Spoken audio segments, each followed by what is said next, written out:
Eu não sei como é que é a organização do movimento em diferentes estados, é isso. Queria que você falasse um pouquinho disso. Débora, se tiver alguma outra pergunta aí Tem, assim, no chat, professor pergunta John aí. Ennis. Tinha uma antes, mas eu não sei, eu fiz alguma coisa errada, acho que eu saí, voltei e aí perdi, mas o John Ennis, professor, pelo mapa que o senhor mostrou do Mato Piba, essa região já está se expandindo para o leste maranhense, como cidades de São Bernardo do Maranhão, Magalhães de Almeida e principalmente em Santa Quitéria, onde o monocultivo da cultura de soja desestruturou a agricultura familiar na região. Não sei, John, se essa é uma pergunta, ou uma observação, mas tinha uma pergunta antes da do John, que era sobre a questão agrária mesmo. Quem foi que fez? É aquilo do Tata, ó. Isso. Professor, entre as coisas que nos preocupa diante do cenário da questão agrária apresentada é como o Brasil sai dessa submissão primária exportadora que vem desde a colonização até os dias atuais.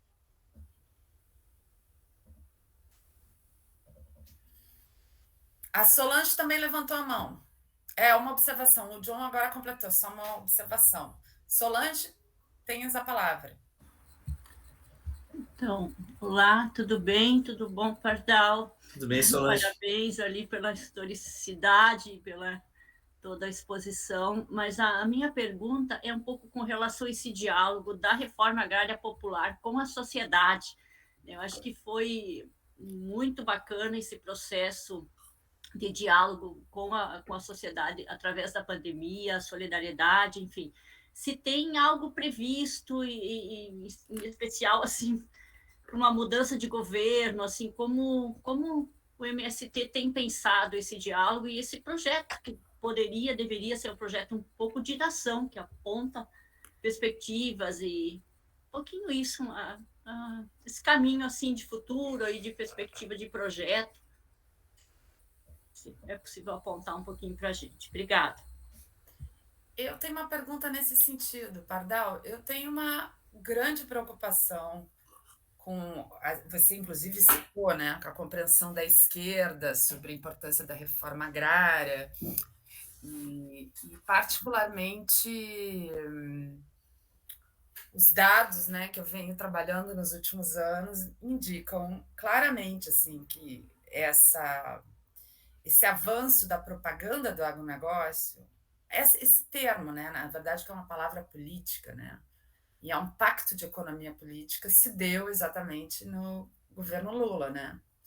Que chamou o Roberto Rodrigues para ser seu ministro da Agricultura e que era o principal intelectual de articulação deles para justamente fazer frente contra a imagem positiva da reforma agrária que a reforma agrária tinha na sociedade nos anos 90, de sentir o golpe da imagem positiva da reforma agrária nos anos 90 e do MST.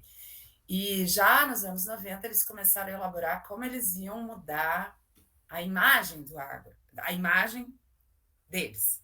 Eles sabiam que a imagem deles era ruim na sociedade.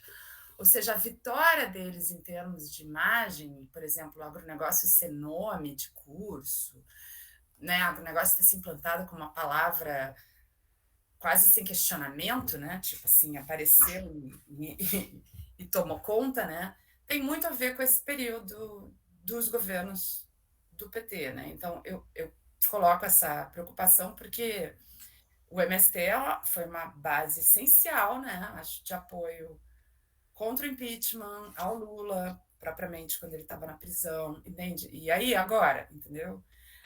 O PT aprendeu alguma coisa sobre isso? 2009, a lei do Terra Legal é o início da porteira, abre a porteira para grilagem, obviamente, entendeu? Então, assim, foram decisões tomadas dentro de governos do PT que demonstraram uma profunda ignorância, para não dizer outra coisa, sobre esse assunto. Então, eu reforço a pergunta, porque eu acho que assim, o PT tem uma dívida com o MST e eu queria saber se eles estão entendendo o grau da dívida que eles têm com o MST. É isso. Bom, deixa eu começar respondendo, então, depois a gente faz um outro blocão aí, né? Tá. Muito bem. Vamos começar lá de trás, né, sobre o tema do endividamento, né? Então é isso. Esse modelo da comoditização, ele acentuou a elevação dos custos de produção, né? Então, você vai ver os custos de produção, claro, essa matriz tecnológica aumentou a produtividade, mas os custos também, mais do que o aumento da produtividade, né, eles tiveram um aumento de custos que foi bem maior, né, do que a produtividade em si, né? Então, o endividamento segue, né? Esse ciclo de endividamento tem que ser estudado, né? Ele não se resolveu. Olha, nós vamos ter, o que é importante compreender? O plano real, né? O plano real tem dois momentos, né? Se a gente olhar lá atrás, né? Lá em 1984, né? Está entrando a nova república, eles mudam a política de subsídio do crédito rural. Então, agora passa a ser juros reais, né? Isso quebra, né, vários fazendeiros, né? Então, isso já começa a gerar uma bola de neve. E 10 anos depois, em 94, o Plano Real aí põe na lona, né? Põe na lona o setor patronal, né? Nós também, a agricultura familiar também vai para a lona, porque uma das âncoras que sustentaram a estabilidade que o Plano Real trouxe, basicamente foram duas, né? O arroxo salarial extraordinário, né? Então é uma puta de um arroxo no governo Fernando Henrique, e o segundo foi o que eles chamaram de âncora verde, né? Foi a importação sucessiva de alimentos, né, que forçou a baixa dos preços, né, e isso quebrou a agricultura patronal, né? É por isso que nós vamos crescer, né? Também parte do nosso crescimento na década de 90 é produto dessa crise do modelo de financiamento dessa agricultura que quebrou, né? Então o preço da terra foi lá embaixo, né? E nós, sabidamente, nós conseguimos ter capacidade de mobilizar a gente, né? E mobilizamos, porque ainda tinha muita população no campo, né? Aí nós vamos ter um avanço.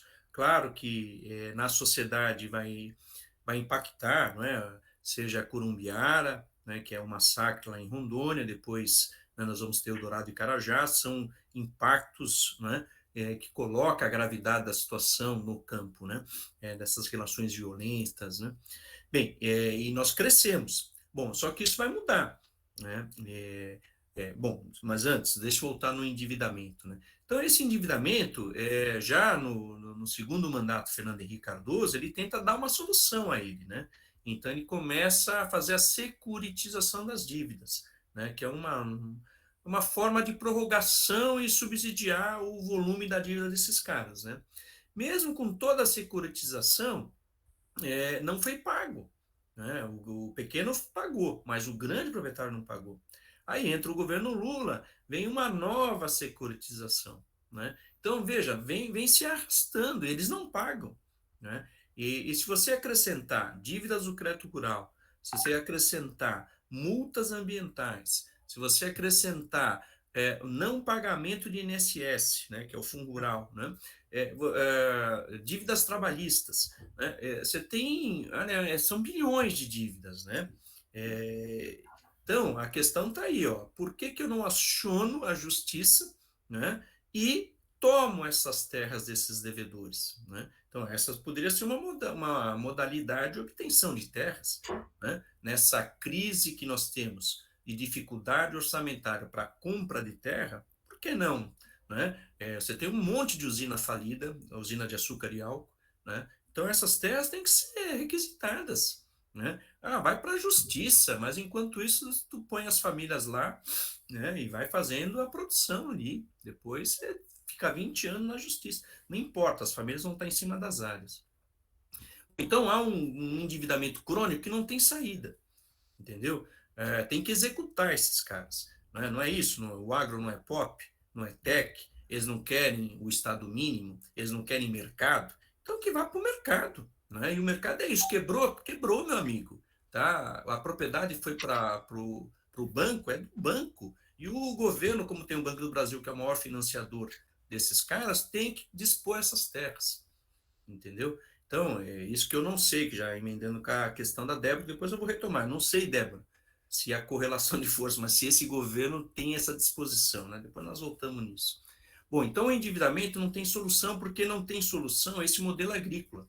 Esse modelo agrícola dirigido pelo capital financeiro é um grande mecanismo de financiamento das transnacionais. Né? Então, se acumula muita riqueza na mão das transnacionais. passando pela produção primária desses fazendeiros, que também ganham, né? Mas a parte maior dos ganhos estão nessas empresas, antes da porteira, que são de insumos, o setor agroprocessador e o setor exportador, ali que se concentra a maior parte da geração do valor da riqueza no campo, está na mão desses caras, que em geral são transacionais, né? Então, ou muda isso, ou não tem saída o endividamento, né? Porque é impagável. É isso que eles não falam, né? Então, eles dão um calote todo dia, né? Bom, sobre a questão da titulação das terras, né? Desde Temer, como eu já havia exposto, né, começa esse circuito de titularização, né? Então, aquela medida provisória de 2016 e a lei em 2017, né, que vai legalizar as áreas da Amazônia Legal, mas eles vão também tentar titular, colocar no mercado de terras as terras dos assentamentos. Isso não avançou muito, né? Pelo tamanho da propaganda que eles faziam, nós tínhamos receio que isso fosse avançar extraordinariamente, mas não avançou tanto, mesmo no Mato Grosso, né? Você vai ver lá o volume de titulação, 3 mil títulos aí, sabe? Então não é um bicho, né? O que você tem é o que estão chamando de titulação, que é uma outra coisa, que é o contrato de concessão de uso.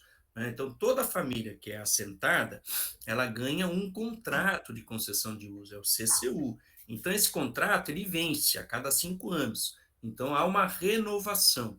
Então, eles estão pondo na conta da titulação a renovação do CCU. Mas a CCU ainda lhe coloca uma condição de beneficiário da reforma agrária. Você ainda tem uma condição de cessionário. Você ainda é você está sobre digamos assim, as prerrogativas desse contrato e sobre as prerrogativas do INCRA, né? E nesses contratos, nesse CCU, também está previsto o não arrendamento de terras, né? Que ocorre frequentemente nas nossas áreas, né? Então, esse ciclo de comoditização, o maior problema não foi a titulação, o maior problema foi a cedência das áreas para outros plantarem, né? Plantarem soja, por exemplo, né? Quem planta, em geral, é aquele assentado que tem uma condição econômica melhor, que tem máquinas, né? Porque grãos hoje se faz com máquinas, né? Então, aquele assentado que conseguiu acumular alguma coisa e tem uma máquina melhor, até uma colheitadeira, às vezes ele contrata serviço, colheitadeira por não ter, né? Então ele vai arrendando os vizinhos, né? Então, isso talvez seja o problema maior que hoje nós enfrentamos, né? É claro que há também arrendatários externos, né, que são pequenos e médios agricultores que vão para dentro das áreas, né, a arrendar as áreas, né? Agora, esse arrendamento também tem estratégias diferentes das famílias, né? Por exemplo, né, tem muita família que está arrendando parte do lote. Por quê? Porque ele não tem capital suficiente para tocar os 20 hectares dele. Então, ele separa lá 7, 8 hectares, que é onde ele consegue tocar com a força de trabalho que tem e com os poucos recursos que ele tem, e cede o restante para um arrendamento, seja de gado, seja de soja. E esse dinheiro do arrendamento faz com que esse cara consiga ter um pouquinho de capital para melhorar a sua condição produtiva, né? Isso não quer dizer, né, que lá na frente ele não possa arrendar tudo, né? Vai depender de políticas públicas, né? Então, o PAA, ao ser restabelecido, vai mudar essa condição, né? A gente viu aos 8, 9 anos de PAA, né, aqui na região metropolitana, o trabalho externo era muito presente nos assentamentos, né? Então, o assalariamento de pessoas, de membros da família assentada, era muito presente. Seja a mulher no trabalho doméstico, seja o homem no trabalho da indústria civil, né? Então, o cara era peão de obra, né? Então, com o PAA, isso foi se revertendo, né? E a prioridade passou a ser a renda agrícola, né? A renda a partir da produção no lote, que ele começou a ter maior em função da possibilidade que o PAA gerava, né? Então, veja, a titulação, de fato, é um problema. Nós, politicamente, somos contrários à titulação, que é o título definitivo, né? Existe outra modalidade que o INCRA não reconhece nessa gestão, Bolsonaro sobretudo, mas ele está previsto, que é o título de concessão real de uso, E esse título é um título, tal como é o TD, né? Só que tem uma outra característica. Esse título de concessão real de uso, ele mantém vínculo com a política de reforma agrária. Então, futuramente, os programas para a reforma agrária, essa família que recebeu a concessão real de uso vai se beneficiar. Quem está com o TD não se beneficia, né? Então, ele continua vinculado à reforma agrária. Inclusive, esse título de concessão real de uso é possível para lastrear financiamento no Banco do Brasil, né? É claro que o banco vai estranhar, não é um título definitivo, né? Mas a legislação permite eu colocar esse título de concessão de real de uso para pegar o Pronaf-C, né? Então, para nós, né, se as famílias decidirem pelo título, que tenha o título de concessão real de uso, que permite ainda ele ter vínculo ao programa de reforma agrária, né? Bem, legalmente, nenhum dos dois títulos, seja o TD, título definitivo, seja o concessão de real de uso, os dois não poderiam gerar a venda da terra, porque ele teria que ir mais um prazo para pagar essa terra, porque o TD significa eu pagar essa terra, não só a terra, como as benfeitorias. Claro que no governo Bolsonaro eles fizeram uma série de engrenagens lá para dar descontos, né? Então a pessoa acaba pagando 20% do valor da terra, né? É claro que uma imobiliária ou um agenciador de terras da região financia essa pessoa, como foi dito, está estrangulada, a companheira comentava lá no Mato Grosso, o cara está estrangulado, o cara pega esse dinheiro que foi antecipado pelo laranja, essa pessoa liquida a dívida dela e recebe o TD, né? E, na prática, transfere esse TD na sequência a esse agenciador lá na região de terras, né? Isso ocorre. Mas vejam, o que eu quero chamar a atenção é que esse processo de titulação foi muito badalado, foi, assim, um auê, né? Inclusive prefeitos e vereadores estavam, né? Inclusive aparece na propaganda do Bolsonaro com uma liberdade, deu título, tem mulheres falando, agora eu tenho um título, né?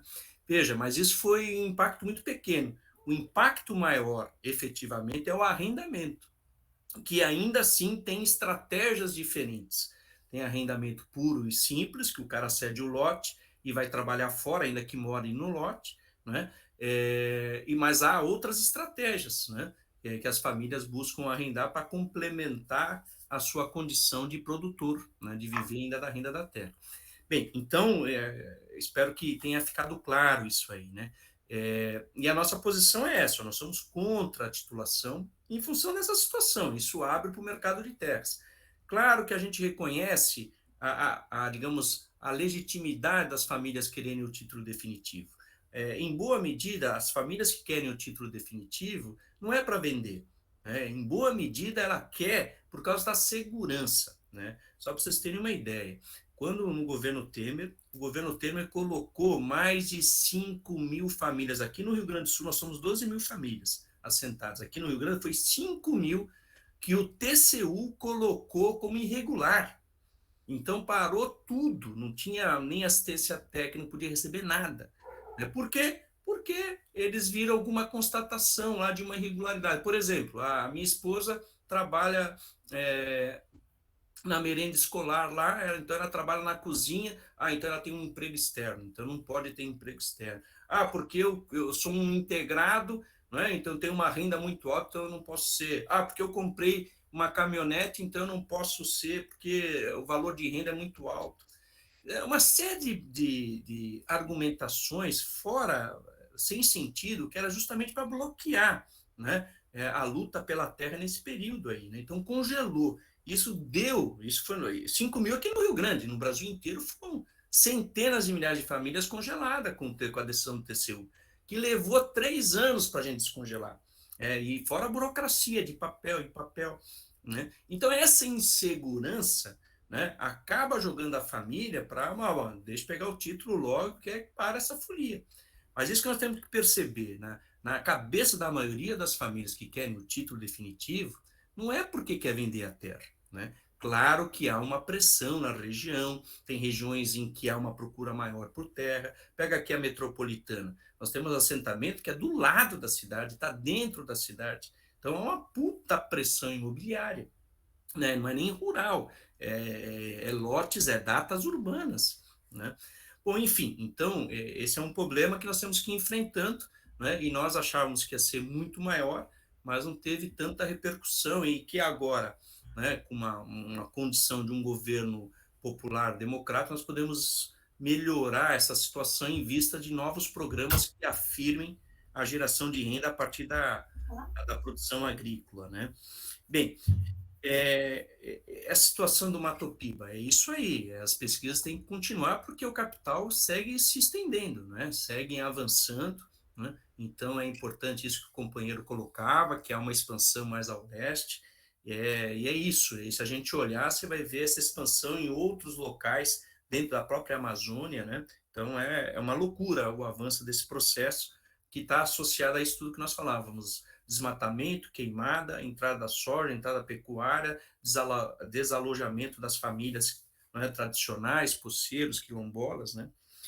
Bem, sobre a situação das exportações primárias, né? Esse é um problemão, porque, veja, isso que é importante entender. Quando esse processo do agronegócio, ele vai se dar no segundo mandato do Fernando Henrique Cardoso, ele que vai criar as bases disso aí, né? Então, quando ele vai fazer essa mudança macroeconômica e desvalorizar a nossa economia e jogar a nossa economia para exportação, né?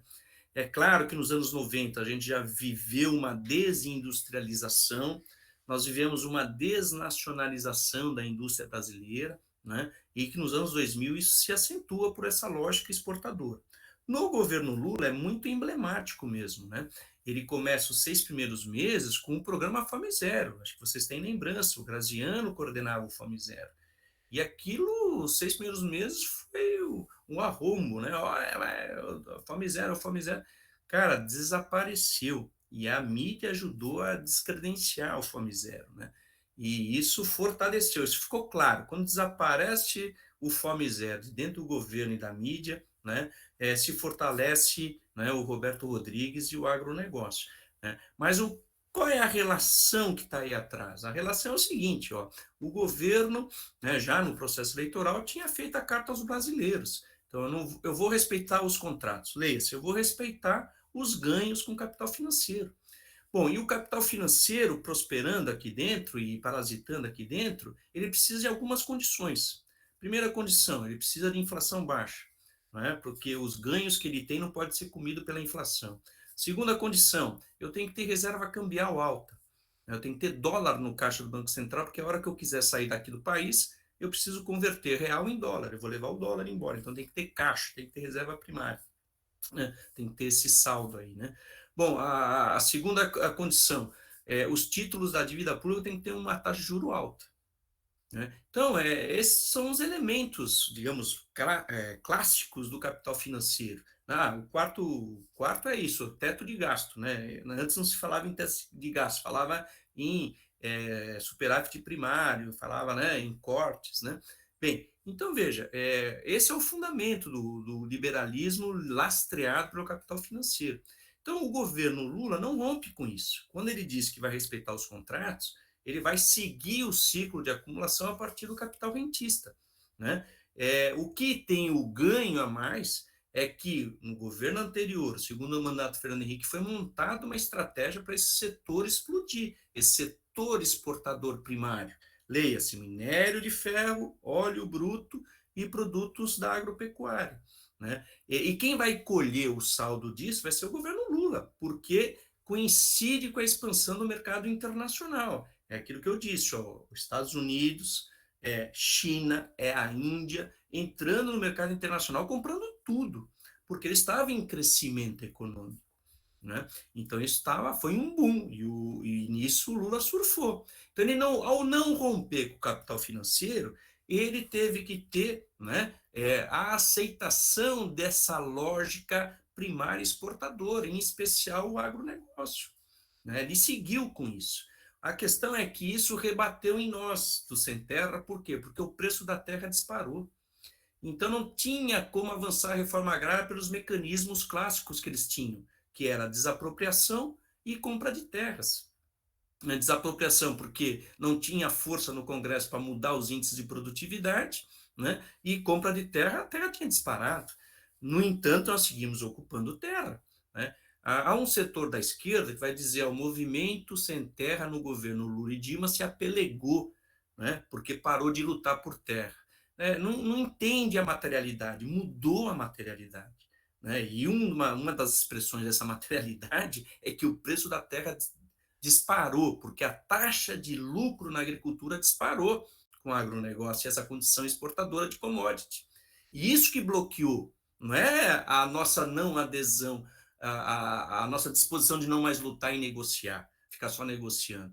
O outro fator que reduziu o nosso ímpeto nesses anos 2000 foi o fato que boa parte da base social que nós trabalhávamos, né, foi cooptado por esse ciclo neodesenvolvimentista e foram 22 milhões de empregos. Desses 22 milhões de empregos gerados, 19 milhões era na base da pirâmide, era até um salário e meio.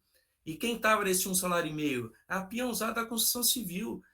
Mas, gente, eu cheguei a ver, estou dizendo que eu vi, em Pelotas, uma cidade média aqui, grande, caminhão de som andando nas vilas, dizendo emprego em tal lugar, venha se inscrever. Aqui no centro, no Glênio Pérez, na Praça do Mercado em Porto Alegre, tendas da antiga Aracruz recrutando gente para trabalhar. Não é que tinha pleno emprego, mas havia um ciclo de crescimento. E o outro é o efeito Bolsa Família também, isso desmotiva as pessoas a lutar por terra. Né? Bom, enfim, então quero chamar a atenção que há há um bloqueio, de fato, à luta pela reforma agrária nessas condições, não é? Primária exportadora. Então, essa condição primária exportadora está muito vinculada ao capital financeiro, né? Ao não rompimento. Né? E o novo governo que se abre, eu não vejo nenhuma disposição em mudar isso. Né? Vai seguir. Né? E eu acredito que ele vai seguir com essa lenga-lenga de que é possível conviver agronegócio e agricultura familiar. E nós dissemos que não é possível conviver, porque o agronegócio esmaga, coopta, destrói, subordina quando não destrói a agricultura familiar. Então você vai ver na agricultura familiar, né, nós temos 3 milhões e 800 estabelecimentos agrícolas como agricultura familiar.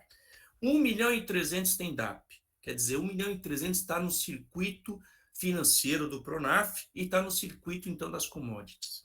Né? E o restante está no quê? É isso que o governo tem que se dar conta. É esse setor excluído da commodity, que está fora dos mercados de produtos, fora do mercado do crédito, que tem que pôr para fazer produção de alimentos. E foi aí que nós avançamos com o PA, foi com essa massa de camponeses pobres. Né? Então, já entrando na questão da Débora, eu não respondi a solução daqui da exportação primária. Né? Uma das soluções é isso, bicho, é romper com esse circuito financeiro que não vai romper. O outro é tentar fazer uma política de industrialização. Né? Agora, vai continuar imperando por tempo essa ideia da exportação primária? Vai, né? Em função dessa demanda, né, de fazer caixa, né, fazer reserva cambial. Bom, mas dialogando um pouco com a Débora, né, desse governo, né, o nosso papel enquanto movimento social, nós vamos entregar, passadas as eleições, novembro, dezembro, nós vamos entregar o que nós entendemos como emergencial nesses primeiros meses de governo, bicho, né? Qual é a centralidade que nós vamos pôr? A centralidade são duas, obtenção de terra, né, e produção de alimentos. E para produzir alimento está fácil, nós já sabemos o caminho. É meter dinheiro no PAA. Isso estimula a produção, porque a lógica do PAA é diferente da lógica do crédito. Primeiro, porque não me vinculo, né, a uma dívida bancária. Né? Mas o fundamento não é esse. O fundamento é qual? Eu tenho preço remunerador, eu tenho aonde vender, tenho venda garantida e tenho organização capaz de recolher a produção do meu lote. Esses 3 elementos colocam o agricultor em produção.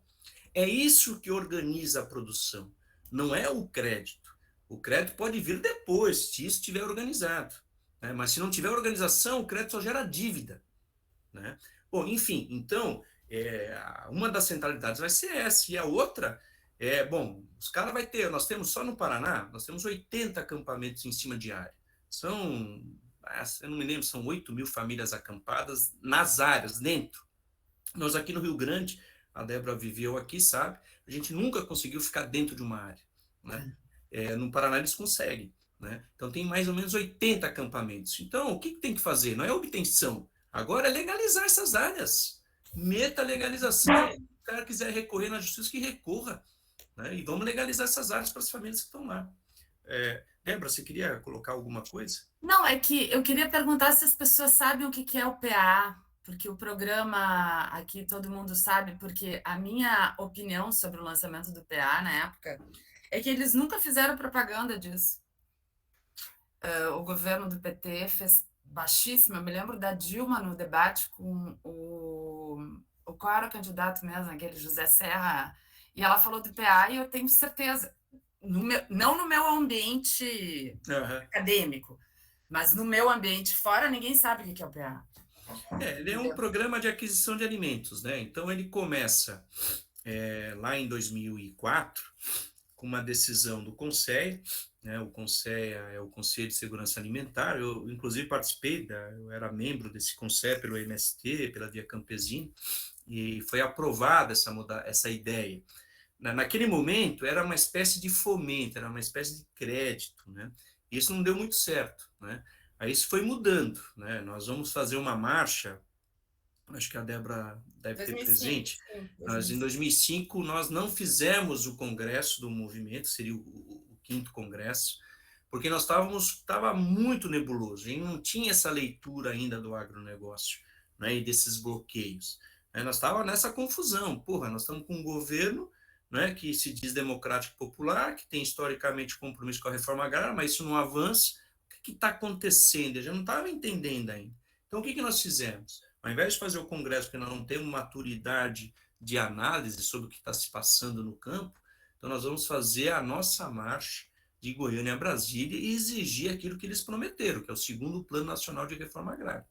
Aí nós metemos 12.000 pessoas há 15 dias marchando, né? E cobrar, né, o 2º Plano Nacional de Reforma Agrária. Esse plano foi anunciado, não é aquele plano que o saudoso Plínio de Arruda Sampaio ajudou a construir. Na realidade, o MDA alterou tudo, a turma aí do Rosseto fez essas barbeiragens, mas é intriga interna. Mas, enfim, fez uma outra coisa. Bom, mas da marcha, o que saiu da marcha? Saiu essas modalidades do PA. Né? Então, o Programa de Aquisição de Alimentos, ele inicia como um programa de combate à fome. Né? Ele vai evoluindo pela grandeza que ele vai tendo, pela adesão dos camponeses e dos movimentos, ele vai virando um programa de compra pública. Né? É o Estado comprando através da Conab, que faz a intermediação, já explico isso. Né? E mais adiante, você vai ver que ele se revelou no maior instrumento de política agrícola, maior, inclusive, que o PRONAF, do ponto de vista de estimular a produção, com muito menos recursos que o PRONAF. Né? Bom, então o que é o PA? Né? O PA tem várias modalidades. A principal modalidade foi qual? Né? Era a modalidade doação simultânea. O que era isso? Né? A Conab, que é a Companhia Nacional de Abastecimento, é uma empresa pública que deveria, durante o governo Lula e Dilma, fez os estoques reguladores, depois foi desmontado isso, mas ela passou, então, a acolher projetos de produção, de venda, né, de produtos alimentícios das cooperativas, né, e esses projetos a Conab analisava, mas no projeto já estava indicado quem iria se beneficiar, quais eram as entidades populares que receberiam isso. Então, perceba que, na horizontalidade, nós, produtores, fazíamos uma articulação direta com o setor que receberia esses alimentos. Né? E a mediação se dava pela Conab, que recebia o projeto e fazia os pagamentos. Nós prestávamos as contas disso. Né? Então, havia uma horizontalidade muito grande, uma relação política muito grande. Né?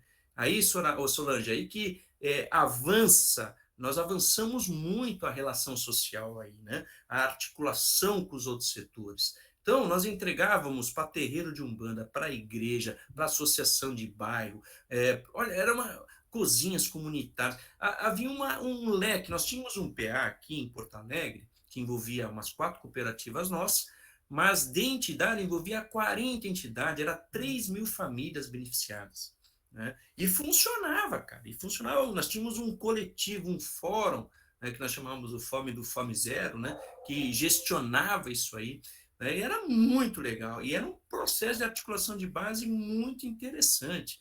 Fizemos seminários, eles visitaram assentamento, nosso povo foi nas vilas conhecer, então foi um negócio muito bacana. Então, o PA permite esse doação simultânea. Bom, é claro que esse processo de modalidade de doação simultânea incomodou muita gente, né? Para vocês terem uma ideia, esse Moro que nós conhecemos agora, né, ele, né, lá em Curitiba, processou a Conab, prendeu sem terra, prendeu dirigindo a agricultura familiar, porque estava dizendo lá em 2000, acho que foi 2013 ou 2015, 2013, não, um pouco antes, mas acho que foi 2013.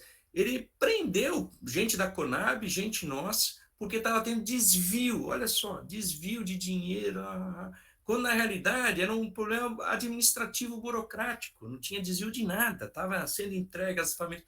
Mas no fundo expressava o quê? Expressava uma reclamação, né? Olha que loucura, os Estados Unidos, na OMS, Organização Mundial do Comércio, fez uma reclamação que o Brasil estava fazendo protecionismo no seu mercado interno com o PAA. Isso caiu aqui. E quem foi o protagonista disso aí? Ele, né? Claro, o Moro, né? Bom, enfim, isso fez com que o governo recuasse politicamente. A primeira coisa que eles mataram foi o PA, doação simultânea. Por que mataram? Porque agora tem que ser tudo pelo CRAS, tudo pelo Conselho Regional de Assistência Social. Aí você vai ver, para mim, né, registrar uma entidade no CRAS é uma burocracia enorme. Então, terreiro de Umbanda não entra, igreja não entra, tudo que é organização popular não entra. Então, você percebe que há um recuo no PA, né? E isso foi dramático, porque eles recuaram no doação simultânea, eles recuaram no formação de estoque, que era outra modalidade, e privilegiaram qual? Uma terceira modalidade, que é o que se chama PA institucional. O que é institucional? Dinheiro da Conab, ao invés de ir para as organizações populares, ia para a prefeitura, né? Em outros termos, Débora, a lógica institucional parlamentar dos partidos, inclusive do PT, foi qual? Dar mais voto prefeito e vereador do que movimento social. Entende? Então, isso estava no MDS, estava no MDA. Não, a Tereza hoje, Campelo, né, companheirona, tudo, né, posa falando, mas ela que coordenou esse recuo no governo Dilma, né? No fundo, a DS, que é essa tendência do PT, apostou nisso, vamos fortalecer a institucionalidade, que dá mais voto. Isso não é explícito, isso é uma posição pessoal de que eu vivi isso e eu interpreto dessa forma, né? Não quer dizer que o movimento pense assim. Mas veja, essa disputa no governo vai se dar, né? Então, nós vamos continuar sendo aquele primo chato, né? Tem um companheiro nosso, tem uma figura de linguagem muito interessante. Ele diz assim, ó, o MST no governo Lula-Dilma é que nem aquele tio bêbado que chega no almoço de domingo na sua casa, já tragueado, e que ninguém quer, né? Puta, chegou o chato, chegou o bêbado. Era o MST com as pautas dele no governo Lula-Dilma, entendeu? E nós vamos continuar sendo esse tio chato, né? Porque a gente sabe, é claro que hoje nós estamos numa estatura muito diferente do que foi em 2002, 2003, né? 2003, quando eles assumem, né? Hoje nós temos uma notoriedade muito maior, hoje eles entendem melhor o movimento, sabe o que é, né? Sabe a força que nós temos, né? A gente pode avançar com algumas pautas, né? Eu acho que isso é um avanço, ó, o PAA, o combate à fome, isso vai ser central, próprio do governo mesmo, Lula tem dito isso direto, né? Nós vamos ter que avançar e vai avançar mesmo, isso organiza a produção, vai ser extraordinário, né? Vai avançar recursos para a gente organizar nossas agroindústrias, isso também a gente consegue avançar, né?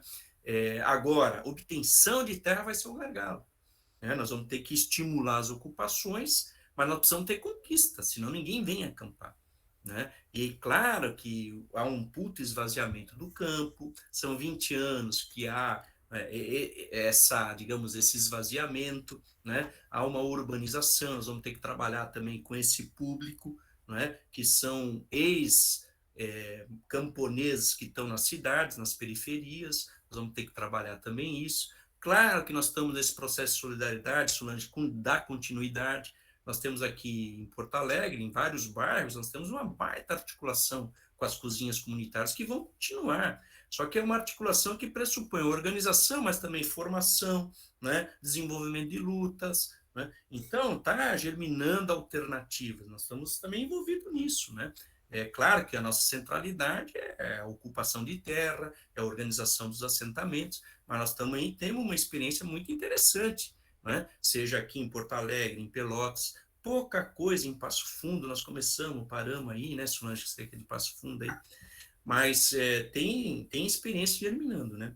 Então a gente tem clareza que esse governo, ainda que a gente tenha mais força, mais reconhecimento para dentro, ele vai se desenrolar na luta social, não vai ter, nós temos clareza que a mesa de negociação vai ser um momento em que vai se consolidar aquilo que a gente fazia antes, né? E o fazer antes é a luta popular, né? Então é isso que nós vamos ter que fortalecer, né? Claro que nós estamos fragilizados, a pandemia nos fragilizou, o processo organizativo não está simples, nós vamos ter que resgatar, né? Mas é isso, eles têm uma dívida com nós, mas isso não quer dizer que isso vai se manifestar no programa efetivo do governo, né? Porque a gente sabe que esse governo tem uma composição e vai ser vai ser um governo que vai tentar fazer a governabilidade. E vai ter coisas que eles vão ensaboar, não vão entrar, né? Mas tem coisas que vai entrar. No combate à fome é certo, né? Isso vai dar um espaço para nós muito importante, né? Bem, eu acho que é um pouco isso, gente. Não sei o que mais que a gente poderia estar conversando, né? Outras questões aí, pessoal? Eu não fico feliz de ouvir falar dessas, né, possibilidades que estão se abrindo, né, Pardal? Agradeço aí a colocação. Tem mais alguma pergunta, gente? O debate é fundamental. Carlos João Batista levantou a mão. E aí? Pode falar. Oi, boa tarde. Não é necessariamente uma questão que eu queira fazer, só quero ouvir um comentário. Eu falo de Moçambique para esta aula, para essa disciplina falo de Moçambique, e quero ouvir um comentário dos professores em torno do meu país. Há 2 ou 3 anos, em torno da reforma agrária, está sendo desenvolvido um projeto projeto Sustenta, uma espécie de reforma agrária que a ideia é empoderar com dinheiro, né, com crédito as populações rurais para poderem ir nesta linha do agronegócio. No entanto, em simultâneo está a acontecer um processo da revisão da lei de terra. A nossa lei de terra em Moçambique diz que a terra é do Estado, ela não pode ser vendida, nem alienada. No entanto, o programa Sustenta mesmo está a aparecer um debate em alguns setores, dizendo que ele tem pouca possibilidade de dar certo, porque a terra é do Estado. Porque a terra está na mão do Estado. E não está E interessante no meio disto é que os técnicos, a equipe técnica que está assessorando o governo neste projeto, é uma equipe que é brasileira, grande parte dela, que já esteve em frente também de projetos como Revolução Verde, que foi o negócio que foi, e de novo agora a Estrada Sustenta, mas há um discurso de que não tem como dar certo um projeto Sustenta que é potenciar as comunidades. Então, quando eu vi a fala, que já tinha começado, acho que na hora da sexta-feira, com a professora Débora, ouço de novo esta fala agora, fico assustado com aquilo que possa ser o futuro, né, do país em torno da questão da terra, mas também das populações que têm na agricultura como a principal base, né? E já agora a nossa Constituição diz que a agricultura é a base do desenvolvimento, mas quando a agricultura é a base do desenvolvimento, depois há uma tendência de se incluir esta coisa do agronegócio, que até há bem pouco tempo eu também achava chique, né, antes das leituras, da conversa aqui, porque, inclusive, até anualmente temos um programa televisivo que vincula a ideia do agronegócio, que é o Monsgru, que é uma plataforma de divulgação de vender a ideia do agronegócio. Então, quando vejo esta fala, não sei se tem algum conhecimento da realidade moçambicana em torno da questão agrária que acha que vale a pena partilhar, que possam partilhar. Pronto, isto está me abrindo outras discussões naquilo que é meu trabalho. Acho que, inclusive, já estou me desviando um bocadinho, não sei. Então, quero ouvir um bocadinho, caso tenha algum comentário, se tem alguma experiência de Moçambique que podiam partilhar. Obrigado. Muito obrigada pelo comentário. A gente gostaria muito de... A Rumi levantou a mão, depois quem quiser falar aí, eu vou falar também. Rumi, pode falar.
Pardal, tu vai responder ao Carlos? Pode ser. Tá. Então, tens a palavra. Assim, Carlos, olha, eu não conheço esse programa aí de Moçambique, né? Mas pelo pouco que tu disse, já dá para ter um desenho, né? Porque nós vivenciamos esse processo todo aí que você está descrevendo, né? Então, primeiro assim, ó, o que é importante entender?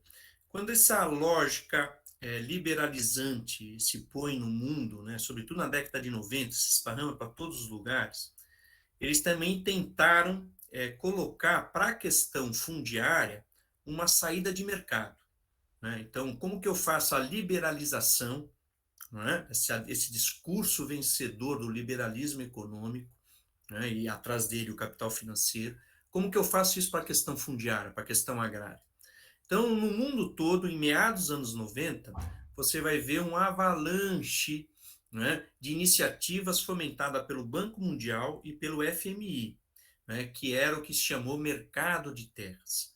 É como que se desenvolve o mercado de terras nos países, vamos chamar assim, do terceiro mundo, né? Aqui no Brasil, isso vai aparecer com muita força em 98, 99, vai ser sintetizado. Em 97 começa já pontualmente o que ele chamava de cédula da terra, né? Uma espécie de banco que financiava, né, recursos para comprar terra, né? E depois isso virou, já no governo, no segundo mandato do governo Fernando Henrique, com o ministro Jugman, o Banco da Terra, né? Que era uma forma de ter recursos para esse povo sem terra comprar terra, né? Mas atrás disso havia uma lógica. Qual era a lógica, né? A lógica era de fomentar o mercado de terras.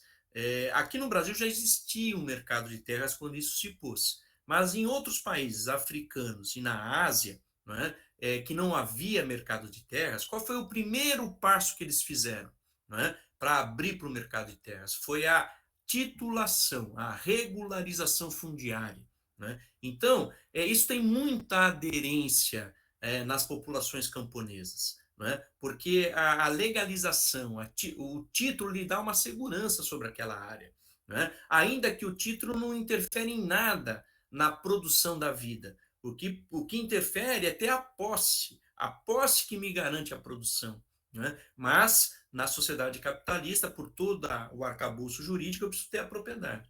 Então, como que eles entraram nesses países onde a terra era comunitária, ou, no caso de vocês, terra coletiva do Estado? Eles começaram com um processo de regularização fundiária, que foi titular as terras coletivas. Isso se deu em vários países na África, como vários países na Ásia. Isso é meados dos anos 90. Né? Isso foi dirigido pelo Banco Mundial, né? Que é o que vai ser chamado de reforma agrária de mercado, que no Brasil vai ganhar força no segundo mandato do governo Fernando Henrique para disputar com o MST. Né? Bom, isso é um pouco o desenho. Você tem que ter presente que vai ter uma força, ainda que vocês estão chegando tardiamente a esse ciclo, né? Mas há uma grande força do capital para, né, fazer essa reforma agrária de mercado, e vai ter adesão, porque os camponeses vão querer. Né? Então, há uma necessidade de um forte trabalho de esclarecimento do que implica isso. Né? Bom, associado ao título, né, ou à regularização fundiária, vem atrás na esteira o crédito. Então, o título lastreia a condição de financiamento, porque o agente financeiro precisa ter uma segurança. Quando eu empresto dinheiro para você, Carlos, o banco vai dizer qual é a tua garantia. A garantia vai ser o título da terra, compreende? Então, vem atrás do processo de titularização, né, o crédito bancário. Né? Mas veja, o crédito não é para qualquer coisa. O crédito ele é casado com um modelo agrícola. Hoje, ainda no Brasil, o crédito rural aqui, o custeio agrícola, ele não financia sementes crioulas. Ele vai financiar sementes híbridas, sementes transgênicas. Né? Então, vem um pacote tecnológico junto, você percebe? Então, não é o dinheiro para qualquer coisa. Você vai ter crédito casado com um modelo. Bom, qual é a implicação disso? A implicação é que uma pequena parte desses camponeses vão acumular economicamente, vão crescer economicamente, e a maioria vai ser excluída. Né? Ou vai ficar endividada, ou não vai ter acesso ao crédito. E vai ficando marginal a esses poucos camponeses que vão, né, ganhar dinheiro com esse ciclo, né, da financiarização da agricultura. Aí, né? Então, o crédito não tem outro. Né? O desenho vai ser dívida para a maioria, né, e sucesso para alguns. Então, a hora que você sentar com os camponeses aí, você vai ter que dizer, quem quer... aqui, esse modelão aqui, ó, nós estamos numa comunidade de 100 camponeses. Nesse modelo do crédito, titulação crédito, cabe só 10. Né? Então, vamos ver quem são os 90 que querem sair do campo. É isso que tem que dizer, porque não cabe todo mundo nesse modelo. E não cabe, esse modelo não é para incluir todo mundo, ao contrário, é para excluir e fortalecer um setor médio no campo, um camponês mais empoderado, compreende? Bem, isso é um pouco sobre a experiência brasileira, Carlos, né? Então, o que eu quero te dizer. Né? Então, o ciclo vai ser esse, regularização fundiária, né? Títulos e atraso crédito. Né? Bem, sobre o movimento ambientalista, Romi, veja, claro que nós tivemos muitas dificuldades mesmo para compreender isso, né? Isso tem produto do nosso amadurecimento, né? Então, veja, quando bom, você tem idade como eu, ter vivido a eleição de 86 e a Constituição de 88, né? Qual era o debate que a UDR nos colocava em 86, quando nós tivemos eleição para os deputados constituintes? Que assentamento era favela rural, né? Que o assentamento não tinha razão de ser. Eles até aceitavam um ou outro conflito que a reforma agrária podia ajudar, mas não poderia ser um pilar de desenvolvimento do campo, porque só gerava pobreza. Esse era o discurso. Então, quando lá, em 88, não é? 89, 90, as famílias vão crescendo do ponto de vista dos assentamentos, o volume de família vai crescendo. Qual era o esforço do MST? O esforço era fazer esses assentamentos avançarem na produção. Né? Tanto é que a nossa primeira pauta, em 86, a gente vai organizar a Coordenação Nacional dos Assentados. Qual é a primeira pauta? Era crédito. E nós arrancamos do BNDES um crédito chamado Procer, que foi muito importante, Por quê? Porque na nossa mentalidade nós tínhamos que dar certo com os assentamentos, né? Para dar uma resposta para a sociedade. Então, veja, a nossa prioridade é organizar a produção, e no discurso de organizar a produção nós tínhamos a cooperação como centralidade, né? Nós não tínhamos consciência de uma crítica ao modelo produtivo. Ao contrário, nós incorporamos a lógica produtivista, ainda que cooperada, ainda com agricultores pequenos, né, com agricultores familiares assentados, né? Mais adiante, em 93, 94, o MST vai ter uma vivência internacional e vai ter um peso muito importante na construção da Via Campesina. Então, em 93 surge a Via Campesina, e nesse intercâmbio com os europeus e com os povos andinos, em especial os bolivianos, os peruanos, né, a gente vai se... também com os mexicanos, nós vamos ter noção de uma crítica mais contundente ao modelo produtivista, né? Os espanhóis, que eram muito amigos nossos, né, e os portugueses também, ainda que os portugueses são bem produtivistas, eles nos alertavam, gente, essa lógica de mecanização, grão, silo, transporte, vocês estão mortos, não tem escala para vocês fazerem isso, né? Então nós fomos tomando consciência, percebe que é um aprendizado, né? E em meados dos anos 90 a gente vai explodir com um monte de ocupação, conquista diária, né? E quem vai ser um dos vetores contra nós? Nós vamos ter todo o judiciário, toda a mídia, toda a burguesia contra, e vai ter um movimento ambientalista contra nós, dizendo lá, né, no centro-oeste do Paraná, nós estávamos com grandes ocupações na Jacomete, eles dizendo que nós estávamos desmatando tudo, acabando. Então você percebe que nós tivemos uma dificuldade também, por outro lado, né? Porque o setor ambiental só via o meio ambiente, não via nós, né? Então havia aí um diálogo, puta, ficou mudo, né? Aí não tem mais diálogo, né? Porque eles começaram a bater e começaram a dar dados da Amazônia, como se os assentamentos... a Amazônia era projeto de colonização do regime militar, não tinha nada a ver com assentamento. Aí davam esses dados, destruição da Amazônia. Virou uma loucura, né? Então, nós bloqueamos, não dá. Com esse setor não tem consequência o debate político. Mas, por outro lado, amadurece a nossa crítica ao modelo produtivista. E é isso que vai desdobrar no final dos anos 90, na nossa opção pela agroecologia. E nós vamos começar os nossos primeiros cursos de agroecologia, cursos de nível médio, escola técnica agrícola, que nós vamos passar a organizar em vários locais do país de agroecologia. É nessa virada dos 90 para os 2000, né? Claro que agora, com essa situação climática, né, escancarou o problema ambiental. Claro, nós evoluímos também na compreensão do que é a dimensão ambiental, né? Essa campanha imensa que nós estamos fazendo, plantar árvores, né? Então, os anos 2000 vai amadurecer também, no bojo do debate da reforma agrária popular, vai amadurecer a nossa compreensão do peso ambiental, né? Da dimensão disso, né? E como as outras organizações também vão amadurecer politicamente, vão compreender melhor qual é o nosso papel, né? A função social desses camponeses, né?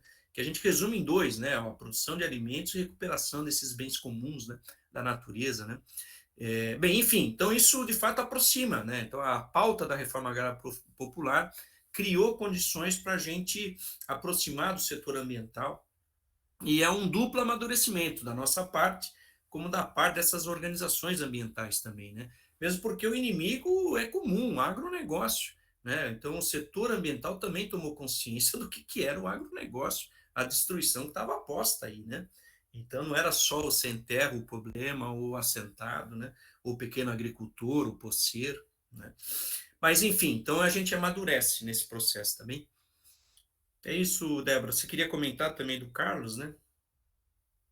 Tá sem som, Débora. Tá sem som, Débora. Tá.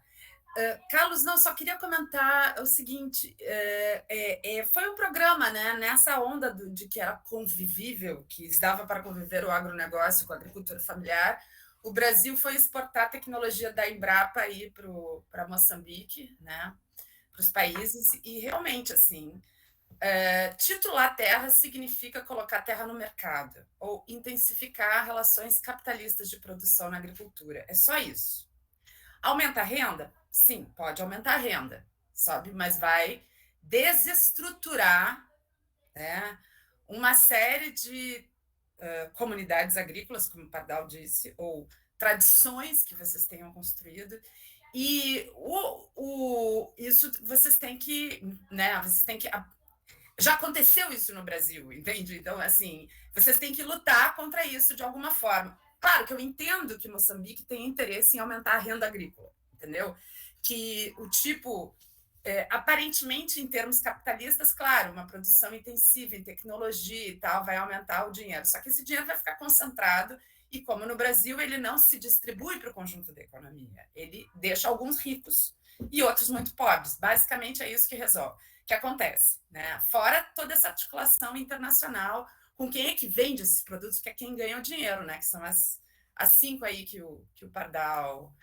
Né? Então, assim, se vocês já têm a terra pública, o que é uma vantagem, né? Porque nós aqui, infelizmente, não, até para efeitos, o modo de incentivar o aumento da produção agrícola pode ser de outra forma, estilo PA, que foi alguma coisa que a China fez, né? No início aí desse processo de